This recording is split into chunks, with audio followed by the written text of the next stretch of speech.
Bakı Dövlət Universitetinin yataqxanalarında yaşayan məcburi köçkünlər yeni inşa edilən mənzillərə köçürülür. Lakin Füzuli rayonu Horadiz qəsəbəsinin sakinlərinə Müşfiqabad qəsəbəsində inşa edilən şəhərcikdə mənzillər verilmir.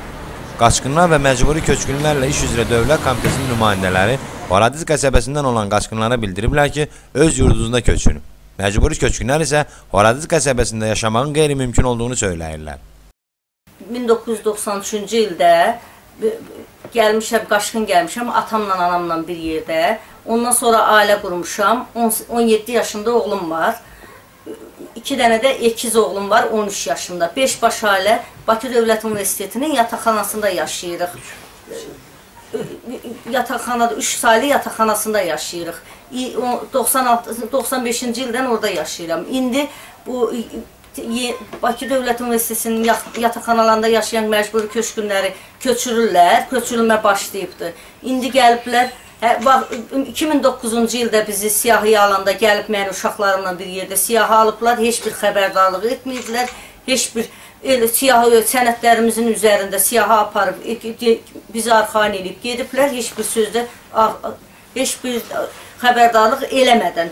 İndi də yenə də 1-2 ay bundan qabaq yenə də gəldilər, siyahıya aldılar, uşaqların da siyahımızı apardılar. İndi evlər paylanır, haçar paylanır, gəliblər, indi deyirlər ki, Horadiz qəsəbəsindən olan qaçqınlara ev vermirik. Deyir, xahiş edirəm, mənim tələbim odur ki, mənim də uşaqlarım var, mən özüm 3 oğul böyüdürəm, gələcəyin əskəridir. Mən xahiş edirəm aidiyyatı orqanlardan, bir dənə bir insan olaraq, bir vicdan sahibi olaraq, bir baxsınlar, görsünlər, elə-belə heç Azərbaycanlı gözü ilə baxa bilmirlərsə əgər, digər gözlərlə baxsınlar, insan gözü ilə baxsınlar, görsünlər, Xocalıda olan bir hadisələr, onları bir insan kimi qane eləyir və onların ailə üzvlərinə olmuş olsaydı bunlar, əgər qəbul eləyərdilər, əgər insan kimi özlərini insan hesab eləyirlərsə, əgər eləyirlərsə, qəbul eləyə bilməzdilərsə, mən xahiş eləyirəm bu digər cəhbə xəttindən olan insanları öz mənafeylərinə görə, hansısa nəyinsə kiməsə xoş getməsi üçün, filan maddi maraqları üçün bu canlı insanları, qadınları, körpələri, uşaqları indi kino çəkib göstərməklə deyil. Cəhbə xəttinə göndərib güllə altında, düşmənin gülləsi altında təhlükəli yerdə qoymasınlar. Xocalı deyirlər, Xocalısan filan reklam eləyirlər, çəkiliş aparıblar, bəzi adında, sözündə qərəzsiz, vicdanlı kanallar var ki, deyir, cəmaata reyting toplayır, kimlərəsə xidmət edir, tamaşaçı yığır. Onlar da eşitsin, onlara da deyirəm sözümü. Bu Xocalı hadisəsi təhcə yazılmamışdı ki, Xocalıda olmalıydı. Bu həmin indiki gedən proses var ki, cəbhə xəttinə müharibə gedə-gedə insanları yerləşdirmək. Mən artıq dərəcədə xahiş edirəm. Bizi Müşfiqabad qəsəbəsində tikilən evlərdə bizim payımıza nə ev düşürsə, bizim payımıza düşən evimizi versinlər. 5 nəfərik, 3 uşaq, yoldaşım mən. Bizim Horadiz qəsəbəsində heç bir evimiz, heç bir torpağımız yoxdur. Biz gedək orada erməni ayağının altında biz neyniyək? Orada gönlü başlı məktəb də yoxdur. Mənim uşaqlarım ağlayır. Kiləndə, yataqxanada gəldilər, çota aldılar. Çota alınanda hökumətdən pul ayırdılar ki, qaçqınlara ev tikilir. Tikilən evlərdə mənim də 9 nəfər ailə üzvümün payı var. Mənə ev vermirlərsə, mənim ailə üzvümə ayırdıqları pulu mənim uşaqlarıma versin. Belə olmaz. Mən o pulu götürüb, xarici ölkədən köməkli istəyəcəm. Mənim balalarım bir otaqlı evdən nətər yerləşsin. Bu zülmü çəkmişik. 9 nəfər ailə üzvüm zülmlə yaşamışıq. Buna yaşamaq əgər dəyərlərsə.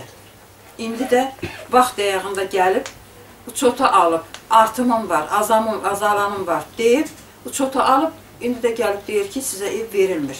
Girib içəri deyir, sənət gətir. Sənəti gətirirəm, sənəti mən gətirincən açır, deyir ki, Höradizdən sən niyə çıxıb getmirsən? Qulağın sınır. Deyirəm, prezidentə telegrama vuracam.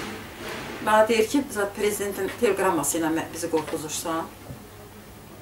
Mən bunlardan... Əmin eləmədə imtina edir.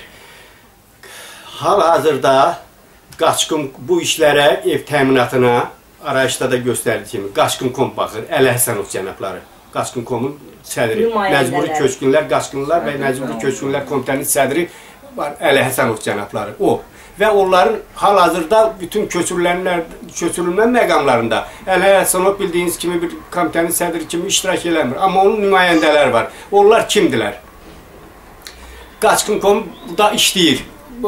Yasamal İcra Hakimiyyətinin 2-ci mərtəbəsində oturur. Şahmirzə müəllim var, odur, Füzuli rayonundandır.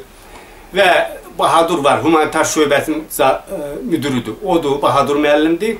Və ən əsası evlərə baxan Elman müəllim var, Elman. Bax, odur. Və həmin Şahmirzə müəllim mənə nə deyir? Şahmirzə müəllim, mən Horazi qəsəbəsində yaşayıram. Şahmirzə müəllim məndən 50 kilometr ən azı hələ çoxdur. Daha təhlükəsiz zonada onun yaşadığı ərazi mənim daha təhlükəsiz zonadadır. Ona baxmayaraq mənə deyir ki, Füzulidə 65 min əhali yaşayır. Sən nə gəzsən burada? Nə üçün Şahmirzə müəllimdən soruşulmur ki? Mən onları axtarıram ki, bir dövlətlə. Soruşdun görə Şahmirzə müəllim 50 kilometr məndən daha təhlükəsiz zonada olduğu bir halda. Onun gördüyü iş icra Qaçqın.com'da heç onun gördüyü iş bir o qədər də elmi sahibi tələb eləmir ki, böyük elmi sahibi olasan. Orta məktəbi qutarmış bir qız uşağı da o işi apara bilər. Nə üçün soruşulmur ki, onun işi o qədər elə dediyim kimi böyük elmi tələb elə, heç bir elmi tələb eləmir. O bir kimsə yoxdur ki, onun işini aparsın. Nə üçün o burada yaşayır, özdə işləyir, özünə ev tikib hər cür şəraitini. Mənə deyir ki, yol göstərir ki, sən getdin Horazi qəsəbə. Onların bildirdiyinə görə ermənilər atəşkəs rejiminə əməl etmir və Horadiz qəsəbəsində yaşayış üçün minimum şərtlər mövcud deyil. Bundan başqa, müharibə dövründə dağılan evlər bərpa edilməyib. Məcburi köçkünlərin bir çoxu isə ümumiyyətcə Horadiz qəsəbəsində evlərinin mövcud olmadığını bildirdilər.